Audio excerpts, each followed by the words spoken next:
এরা তো ব্যবসা ছাড়া কিছু করবে না।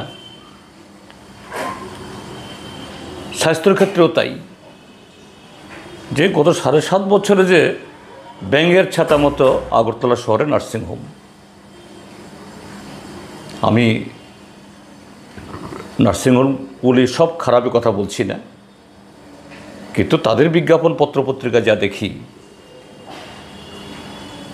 যে বিশ্বমানের হার্ট স্পেশালিস্ট, হার্টের এই কী বলে চিকিৎসার জন্য সমস্ত ধরনের ফ্যাসিলিটিস,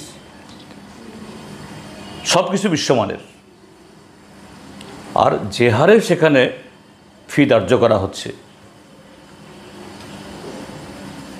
তারা সবাই খারাপ। যে সমস্ত ডাক্তারবাবুরা সেখানে আসেন সবাই অদক্ষ, কথা বলছি না, এটা বললে ভুল হবে, কিন্তু নিশ্চয়ই এরকম একটা বেসরকারি প্রতিষ্ঠান, এটা একটা সরকারের, একটা রাষ্ট্রীয় প্রতিষ্ঠানের বিকল্প হতে পারে না। তো যে রাজ্যের মধ্যে মানুষের রোজগার নেই, কি করে বাচ্চা কাচ্চাদের সে শিক্ষা